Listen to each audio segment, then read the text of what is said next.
चलिए, आज एक कहानी सुनते हैं।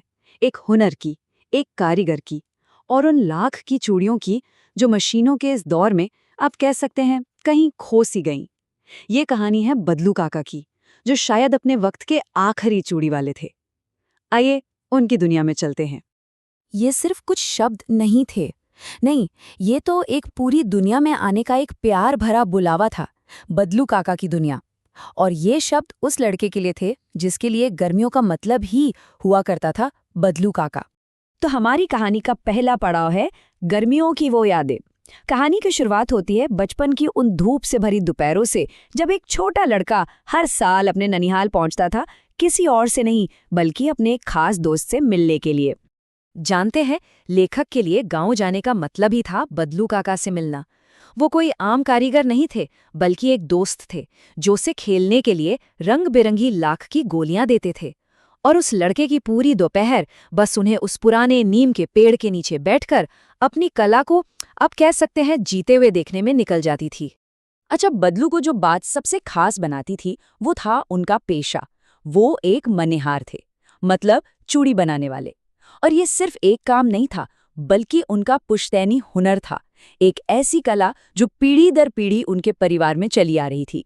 तो सवाल ये है कि आखिर ये खूबसूरत चूड़ियां बनती कैसे थीं? ये कोई मामूली प्रोसेस नहीं था, बल्कि एक जादू था जो पेड़ से निकली राल को एक खूबसूरत कला में बदल देता था। जरा सोचिए वो मंजर। बदलू काका अपनी भट्टी के पास बैठे हैं। सबसे पहले वो लाख को पिघलाते हैं, फिर उस नरम लाख को खींचकर एक छड़ जैसा लंबा करते। इसके बाद उसे लकड़ी की गोल मुंगेरियों पर चढ़ाकर चूड़ी का एकदम सही आकार देते और आखिर में उन पर रंग भरकर पॉलिश करके उनमें जैसे जान डाल देते थे, मानो वो किसी दुल्हन की कलाई के लिए ही बनी हो। और बदलू का उसूल भी बड़ा कमाल का था। वो अपनी चूड़ियों के पैसे नहीं लेते थे। नहीं, गांव में तो चीजों का लेन देन होता था, चूड़ियों के बदले अनाज। लेकिन हाँ, जब बात शादी ब्याह की आती तो वो कोई समझौता नहीं करते। तब उनकी कला का सही मोल चुकाना पड़ता था और वो पूरे हक से उसे मांगते भी थे। लेकिन फिर हवा का रुख बदला। एक ऐसी नई दुनिया ने दस्तक दी जो बदलू काका की इस छोटी सी हाथ की बनी प्यारी दुनिया को हमेशा के लिए बदलने वाली थी। जरा बदलू काका के ये शब्द सुनिए और इनमें छिपा दर्द महसूस कीजिए। जब लेखक ने बताया कि शहर में तो अब सब कांच की चूड़ियां पहनते हैं, तो उनका ये जवाब सिर्फ एक जवाब नहीं था, ये एक गहरा तंज था बदलते हुए समय पर और खोती हुई परंपराओं पर। तो ये लड़ाई असल में थी किस चीज की?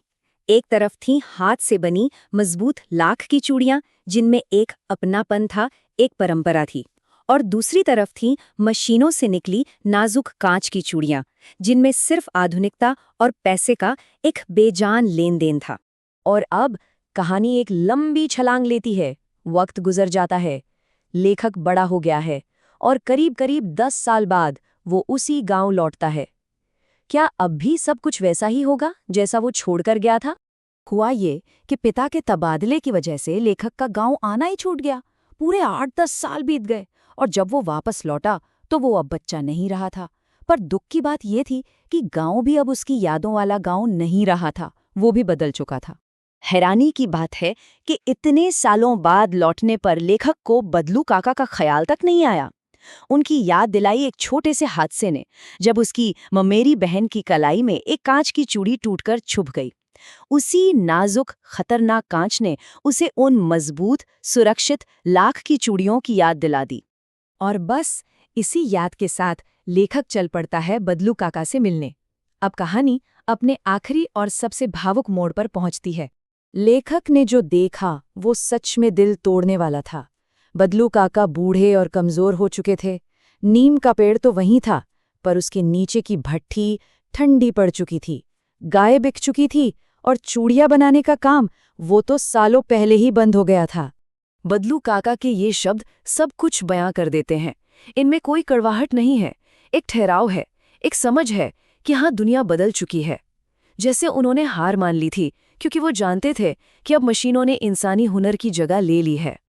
और यही वो सवाल उठता है जो इस पूरी कहानी का दिल है। ये सवाल सिर्फ बदलू का नहीं है, ये उन लाखों कारीगरों का है जिनके हुनर को, जिनकी रोजी रोटी को मशीनों ने छीन लिया। ये सवाल है कि तरक्की की इस दौड़ में हमने कितनी बड़ी मानवीय कीमत चुकाई है। इसी उदासी के माहौल में बदलू की बेटी रज्जो आम लेकर आती है और अचानक लेखक की नज़र उसकी कलाई पर ठहर जाती है। वहां थी लाख की चूड़ियों का वही खूबसूरत जोड़ा, उस अंधेरे में एक उम्मीद की किरण की तरह चमकता हुआ। और इस जोड़े के पीछे की कहानी ही तो बदलू का असली परिचय है। ये उनका बनाया आखिरी जोड़ा था जमींदार की बेटी के लिए, पर जब कीमत में सिर्फ 10 आने मिले तो उन्होंने अपनी कला का ये अपमान बर्दाश्त नहीं किया। सौदा करने से साफ मना कर दिया और कहा, शहर से ले आओ। और यही इस कहानी का सार है।